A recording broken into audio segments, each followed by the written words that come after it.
Bonjour à tous et bienvenue dans ma cuisine. Aujourd'hui, on va voir une base pour faire les tartes et certains tartes aux fruits. C'est la pâte sablée. Donc on va se retrouver en cuisine. Tous les ingrédients comme d'habitude seront dans la description.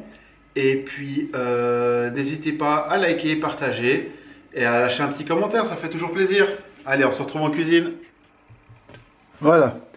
Alors, dans le robot pâtissier, on va mettre la feuille, on va mettre le beurre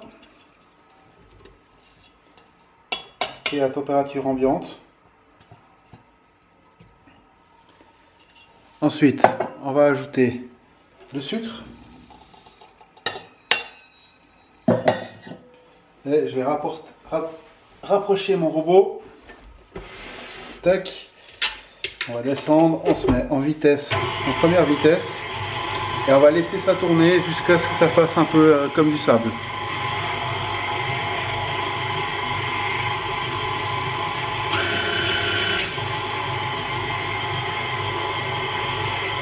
D'où le fait de ne pas de sabler.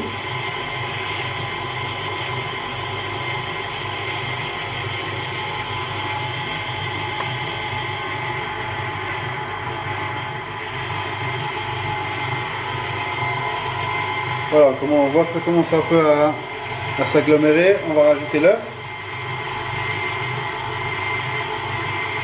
Jusqu'à ce que ça fasse un effet de sable, puis ça commence à s'agglomérer un petit peu.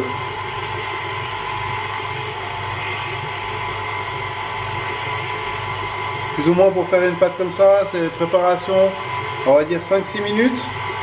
Et après on va la laisser reposer une bonne heure au frigo, minimum. Alors on voit que ça commence à former un peu des petits paquets. Quand ça commence à s'agglomérer un peu plus, on va arrêter parce qu'il ne faut pas trop la travailler non plus.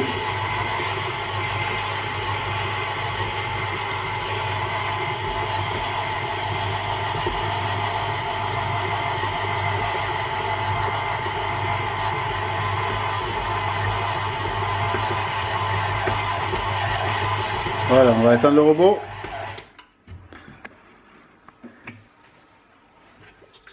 On va nettoyer, hop là, ça s'échappe. On va nettoyer un peu notre crochet.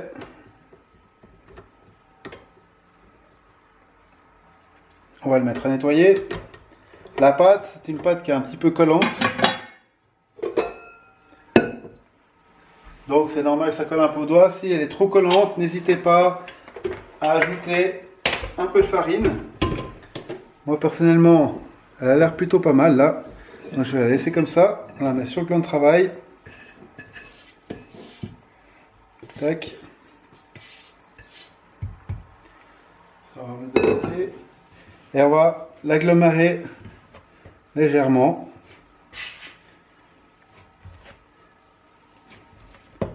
On va l'étaler un petit peu pour l'assouplir.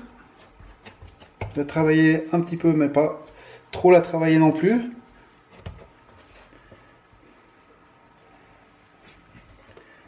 Quand on fait ça, ça nous permet de bien vérifier que tout le beurre est bien incorporé, qu'il n'y ait pas de morceaux qui restent dedans. On va former une petite boule, comme ceci.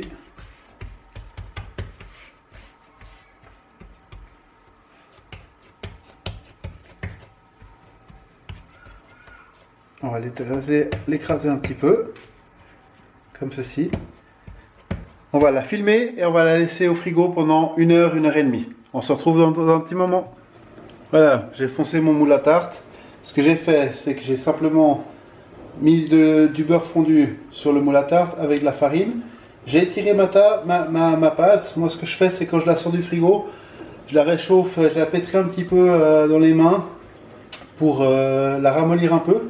Autrement, elle sera très cassante. Après, j'étale la pâte, je la roule autour du rouleau et je la mets sur ma plaque à gâteau. Ensuite, au niveau de la cuisson, moi je l'ai cuit à blanc avec un papier sulfu, des billes en céramique. Si vous n'avez pas de billes en céramique, vous pouvez très bien mettre avec des lentilles, du riz ou des haricots secs. Vous ne pourrez pas les réutiliser pour l'alimentation après, mais par contre, vous pouvez les garder pour si vous faites une autre fois une tarte.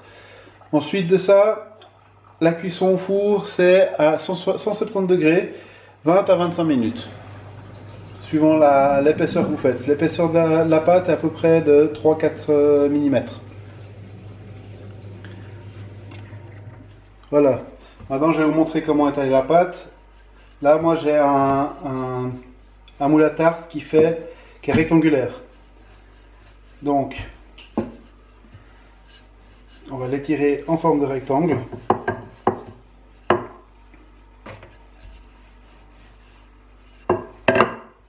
Moi, je replie un peu les bords pour que ça prenne un peu la forme rectangulaire.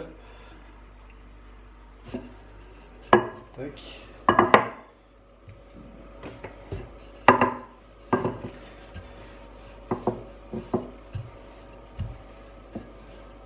On contrôle la taille par rapport au moule.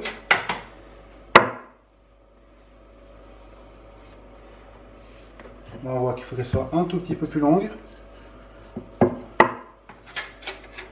Tac, ça fait les bords.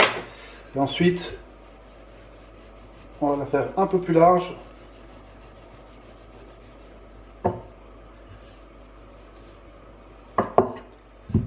Pour qu'elle prenne aussi sur les bordures latérales.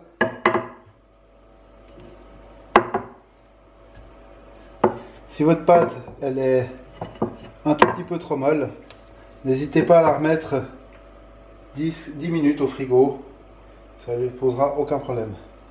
Là, je prends ma pâte, je mets mon moule, je la mets dedans.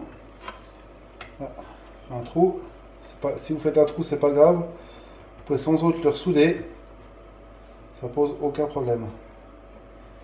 Tac. Voilà. Et là, on va venir appuyer les bords.